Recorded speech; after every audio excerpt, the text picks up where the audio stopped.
बड़ी खबर से करने जा रहे हैं। दिल्ली धमाके में अल फलाह यूनिवर्सिटी की जांच जारी है। दिल्ली और हरियाणा पुलिस के बाद ईडी ने भी अब अल फलाह यूनिवर्सिटी में वित्तीय लेन देन की जांच शुरू कर दी है। ईडी ने छापेमारी की है। ईडी की छापेमारी के बीच यूनिवर्सिटी पहुंचे हैं हरियाणा के डीजीपी। थोड़ी देर बाद यूनिवर्सिटी से बाहर आए डीजीपी ओपी सिंह। तो आज हरियाणा के डीजीपी ओपी सिंह अल फलाह यूनिवर्सिटी पहुंचे। अल फलाह यूनिवर्सिटी में जाकर उन्होंने खुद पड़ताल की और उसके बाद अल फलाह यूनिवर्सिटी से बाहर निकल आए हैं हरियाणा के डीजीपी ओपी सिंह। अल फलाह यूनिवर्सिटी आतंक के गढ़ के तौर पर फरीदाबाद के नक्शे पर उभरी है। ये वही यूनिवर्सिटी है जहां एक साथ काम कर रहे थे doctor Shaheen, doctor Umar, doctor Muzammil. Al Falah university से आतंक के तार और कैसे जुड़ रहे हैं? क्या आतंक को पालने पोसने के लिए अल फलाह यूनिवर्सिटी के जरिए फंडिंग की जाती थी, पैसे का लेन देन होता था? इसी की जांच में अब ईडी भी जुटी हुई है। और इस सब के बीच हरियाणा पुलिस के सबसे बड़े अधिकारी डीजीपी ओपी सिंह खुद अल फलाह यूनिवर्सिटी पहुंचे आज। वहां पर कुछ देर जांच पड़ताल करने के बाद ओपी सिंह अल फलाह यूनिवर्सिटी से अब निकल गए हैं। और इस जांच में क्या कुछ पाया गया है या फिर आगे के लिए किस तरीके के दिशा निर्देश उनकी तरफ से दिए गए हैं, इसको लेकर हम इंतजार कर रहे हैं। हमारे सहयोगी जुड़ेंगे तो और अपडेट्स हम आप तक पहुंचाएंगे। फिलहाल अल फलाह यूनिवर्सिटी आतंक का केंद्र बनकर उभरी है।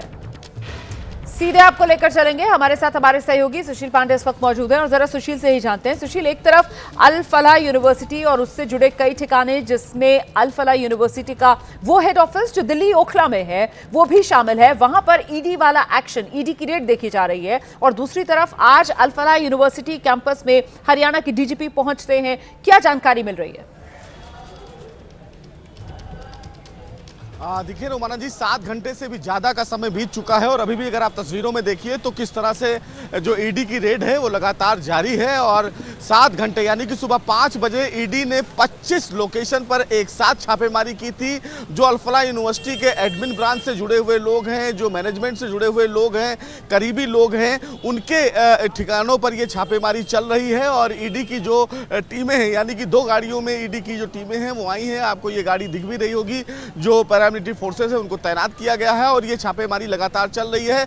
अभी तक की जो जांच में सामने चीजें निकल कर आई हैं, उस जांच में रोमाना जी ये सामने निकल कर आया है कि जो ईडी के जांच अधिकारी हैं उन्होंने अल फलाह यूनिवर्सिटी के इसी एड्रेस पर 9 सेल कंपनियों को पाया है और उनके एड्रेस एक ही मोबाइल नंबर पर रजिस्टर्ड हैं। तो इन तमाम वित्तीय अनियमितताओं की जांच फिलहाल की जा रही है और ये भी देखा जा रहा है कि जो अल फलाह यूनिवर्सिटी को फंड दिए जा रहे थे या फंड उनको जो आ रहे थे वो कहां से आ रहे थे। सबसे बड़ी बात है कि कागजों में बहुत सारी कमियां पाई गई हैं, चाहे वो ईपीएफओ को लेकर हो, आईसीएससी को लेकर हो, यानी कि तमाम जो दस्तावेज हैं वो पूरी तरीके से सही नहीं पाए गए हैं, ऐसा हमारे सूत्रों से जानकारी मिली है। और लगातार जो रेड है वो चल रही है। दिल्ली का ये ओखला का हेड ऑफिस, जो अल फलाह यूनिवर्सिटी का हेड ऑफिस है, यहाँ पर रेड चल रही है। थोड़ी दूर पर शाहीन बाग में भी रेड चल रही है और कई ऐसे ठिकाने हैं जिस पर लगातार ईडी की रेड चल रही है। शुरुआत से ही अल फलाह यूनिवर्सिटी की जो तस्वीर थी वो संदिग्ध थी, क्योंकि सीधे तौर पर कई ऐसे बड़े नाम इसी यूनिवर्सिटी से जुड़कर निकले, जिसमें आदिल हो, साइना शहीद हो, मुजम्मिल हो, ये तमाम लोग उसी यूनिवर्सिटी से ताल्लुक़ रखते थे और तभी से फिलहाल ये यूनिवर्सिटी जांच के दायरे में है। लेकिन सबसे बड़ी बात यह है कि ईडी इस पूरे मामले में वित्तीय अनियमितताओं को लेकर जांच कर रही है। वहीं नैक और यूजीसी की तरफ से भी इस पूरे मामले में कार्रवाई की जा रही है कि जो नैक का सर्टिफिकेट है वो इन्होंने गलत तरीके से रोमाना जी रखा था। बिल्कुल, आप रहिए मेरे साथ सुशील, मैं लौटूंगी आपके पास। बड़ी महत्वपूर्ण जानकारियां हमारे सहयोगी सुशील पांडे दे रहे हैं। दरअसल अल फलाह यूनिवर्सिटी सवालों के घेरे में है। दिल्ली धमाके को लेकर ईडी ने अल फलाह यूनिवर्सिटी के खिलाफ अब ये जांच शुरू की है।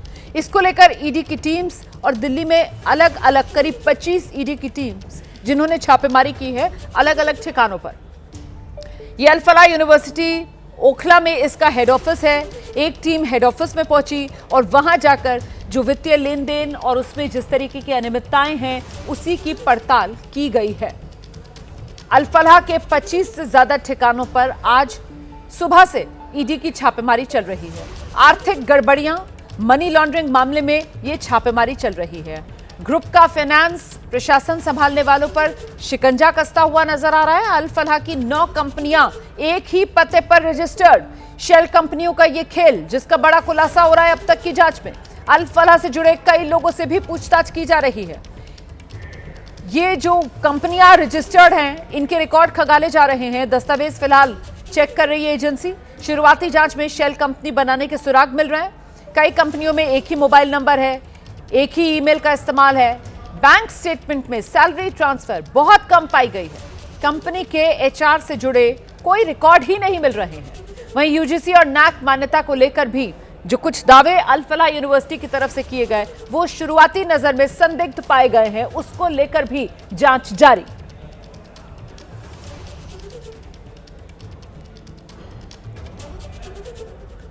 और इस सब के बीच अल फलाह यूनिवर्सिटी, जहां ईडी ने जांच शुरू कर दी है, कुछ और जानकारियां उसी से जुड़ी हुई जानिए आप कि आखिरकार ये अल फलाह यूनिवर्सिटी और शक क्यों बढ़ा। धमाके के बाद से कई डॉक्टर्स और छात्र यहां इस यूनिवर्सिटी से जो जुड़े थे, अंडरग्राउंड हो गए। अब तक क्या कुछ एक्शन हुआ है, ये जान लीजिए आप। दिल्ली पुलिस ने 2 एफआईआर दर्ज की है। चांसलर को इस यूनिवर्सिटी के समन भेज दिया गया है। और अब तक जांच में क्या मिला है? यूनिवर्सिटी की जांच में दरअसल काफी कुछ संदिग्ध पाया जा रहा है, जिसकी अभी गहराई से जांच होना बाकी है। ऐसे में अब ईडी क्या करेगी? अल फलाह की फंडिंग का पता लगाया जा रहा है। और साजिश के सवालों में जो यूनिवर्सिटी घिरी हुई है, विवाद के बाद वेबसाइट बंद कर दी गई है, जिसमें नैक को लेकर बड़े दावे किए गए थे। 10 साल का फाइनेंशियल रिकॉर्ड अभी तक गायब पाया गया है। एफसीआरए पोर्टल पर ट्रस्ट का डेटा नहीं मिला है। कैंपस में संदिग्ध ग्रुप सक्रिय होने की भी जानकारी सामने आई है।